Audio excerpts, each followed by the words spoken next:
বরেণ্য সাংবাদিক আতাউস সামাদ সাংবাদিকতার ইতিহাসে অতুলনীয় ছিলেন বলে মন্তব্য করেছেন সিনিয়র সাংবাদিকরা।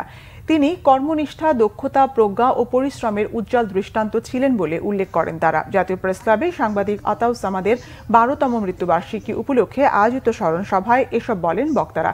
তারা বলেন, সাংবাদিক আতাউস সামাদ ছিলেন সাহসী ও ন্যায়বান সাংবাদিক। তার ক্ষুরোধার লেখনীর মাধ্যমে সবসময় স্বৈরাচার বিরোধী ভূমিকা রেখেছেন বলে জানান সাংবাদিক নেতারা। ভয়ডরহীন আর লোভহীন থেকে সত্য সঠিক প্রতিবেদন তৈরি ও প্রকাশে আজীবন আপোষহীন ছিলেন আতাউস সামাদ। বক্তারা বলেন, অনেক বড় মাপের মানুষ হলেও তিনি আচরণে ছিলেন বন্ধুবৎসল।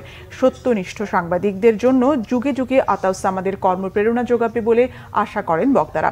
অনুষ্ঠানে সিনিয়র সাংবাদিক শওকত মাহমুদ, সাংবাদিক কল্যাণ ট্রাস্টের ব্যবস্থাপনা পরিচালক এম আব্দুল্লাহ ও সাংবাদিক সোহরাব হাসান সহ অন্যান্যরা বক্তব্য দেন।